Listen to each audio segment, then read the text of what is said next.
Second intention is a term that refers to a number of actions while you're fencing.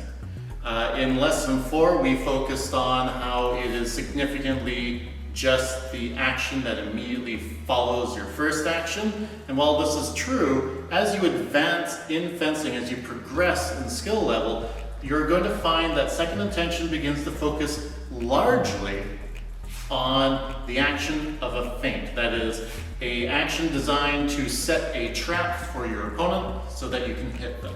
Now, as an example of a feint, let's look at an attack. So if I'm going to do a feint attack, that means I'm deliberately terminating my attack. I'm stopping or I'm falling short, so I make a short lunge. When my opponent tries to parry, I disengage. I drop underneath their surge, and I finish in an opposite line.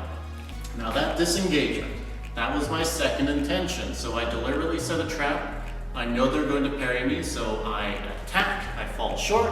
When they parry, I disengage into the other line and I finish. So that is the second intention. That's me setting a trap. I'm knowing that they're going to try and parry me, and when they search, they don't find me, I disengage and I finish in the other line. I know that they won't have right of way because they've never found my blade.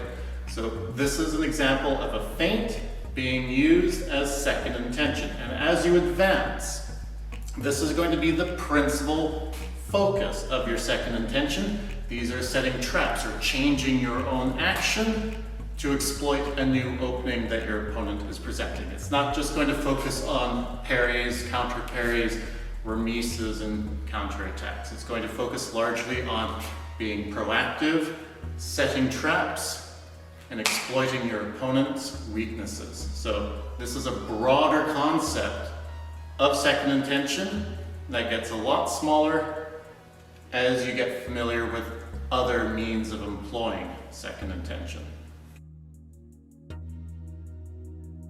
Gaining and retaking right of way through second intention is pretty significant, and we touched on that in part 4 of our lesson. Let's expand a little bit more on that. Now, when you are talking about second intention, you can gain right of way through parry. If you get parried, you have a counter parry, so you can fall back on various other actions to retake right of way. Gaining right of way, again, if we explore feint attacks, I make a feint attack, it's incomplete. I don't have right of way anymore, but my opponent searches, I disengage, and I finish in an opposite line. That disengagement is effectively gaining right of way for me. So long as my opponent doesn't find me, I'll be perfectly fine. So gaining and retaking right of way, that is the bread and butter of second intention. This is why it's so important. You can focus on attacking as your right of way, simple parry as your right of way, but if you lose right of way through a combat where your opponent is a parry against you, this is going to be your second intention, so it's very important. Losing and not retaking right of way through second intention is also pretty relevant. Now, you will have noticed in lesson 4 that we talked about the remise and we talked about counterattacks. Now, these two elements are a perfect example of how you don't retake right of way.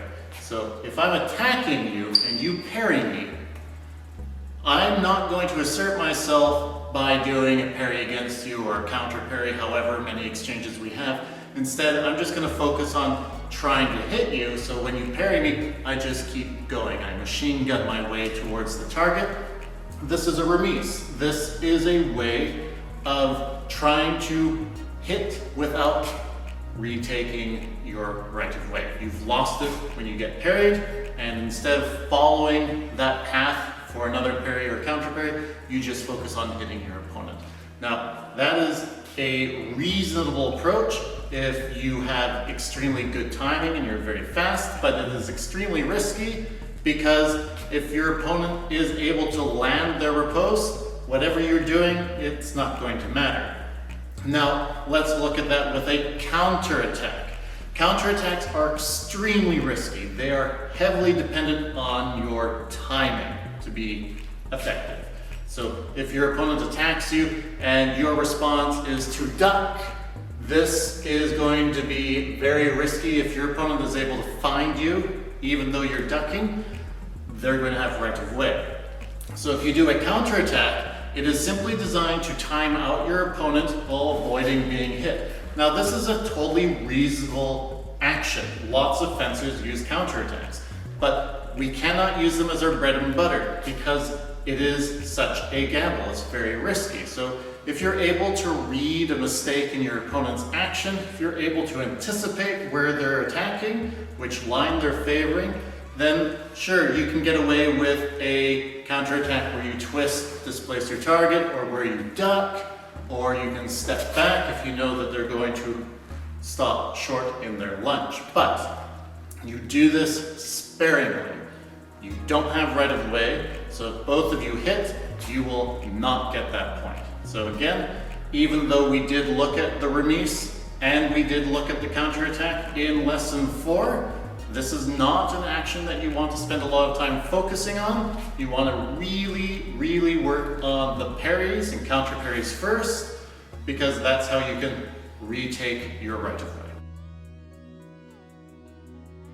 Let's have a quick discussion on the remise. Now, in lesson 4, we just refer to a remise as kind of a machine gun. Just keep going until you hit your target. If you miss, just try more.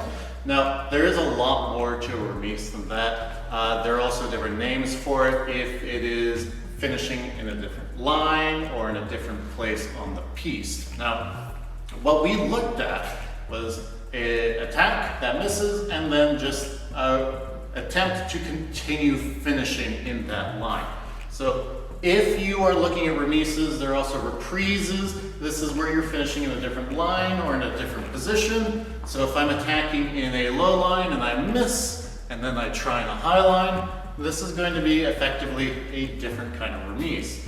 But remember, remises are risky. They're dependent on speed, and they're worth doing if your opponent isn't parrying. But if they do parry, definitely don't focus on a remise. But yes, there are a variety of different actions that comprise the general term of a remise. But as you advance in fencing, these terms are going to become more important. But do not focus on your remise or your counterattack as a beginning foilist. You want to make sure that you're focusing on a strong foundation of your footwork, of your attack, and of your parry or post. That's more important.